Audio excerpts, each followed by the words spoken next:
Today, Alberta's government is taking immediate action to crack down on illegal activities at our shared Alberta-U.S. border, namely illegal migrants and the trafficking of drugs and guns. This suite of measures will curb illegal border activities and strengthen our nation's border security.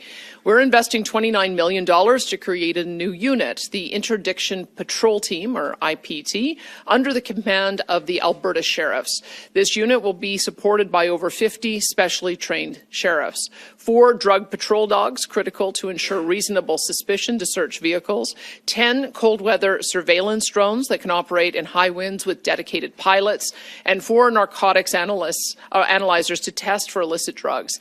The IPT will be made up of 7 teams of sheriffs. We will also create a 2-kilometer deep border zone, which is a red zone deemed critical infrastructure to enable the sheriffs to arrest individuals found attempting to cross the border illegally or attempting to traffic illegal drugs or weapons without needing a warrant.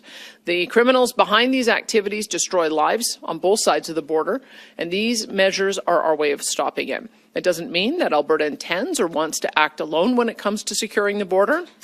We'll obviously keep working closely with our federal counterparts at the Canada Border Services Agency, as well as the RCMP. We will start filling the ranks of the border teams as soon as possible. Our goal is to have the Interdiction Patrol Unit up and running by early next year. Together with federal law enforcement, we'll ensure that our section of the American border is well protected. We'll deny safe haven to criminals looking to operate in both countries. And if we succeed and maintain proper border security, I expect we will have a very strong relationship with the United States, as we always have. If the Canada-U.S. border is as big of a problem as you say it is, why did it take a threat from President-elect Donald Trump to put this plan into place? I think I've mentioned to the media many times that if you want to know the agenda of our government, you should read the mandate letters that I have given to my ministers.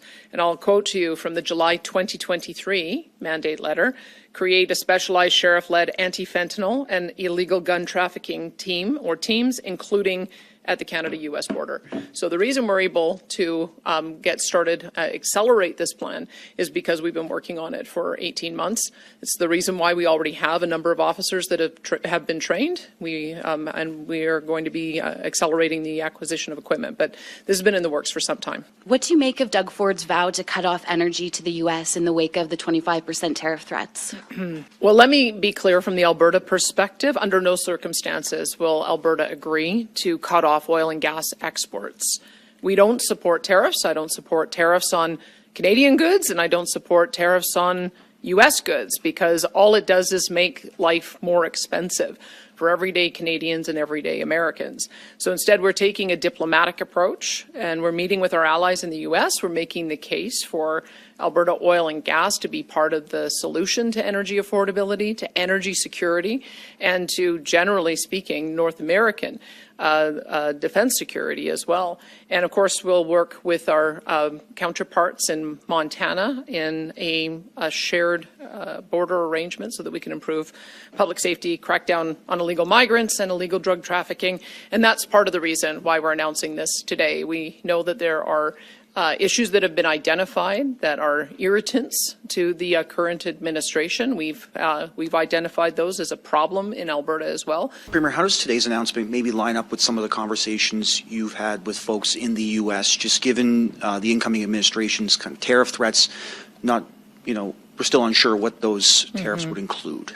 I'm very concerned. I think from what I am reading on social media and elsewhere, the U.S. president seems intent on putting tariffs in place. And so we're in a position now where we've got a lame duck leader with no immediate plans to leave, with no resolution to who is going to be the bargaining partner until, I think it was suggested, as late as May.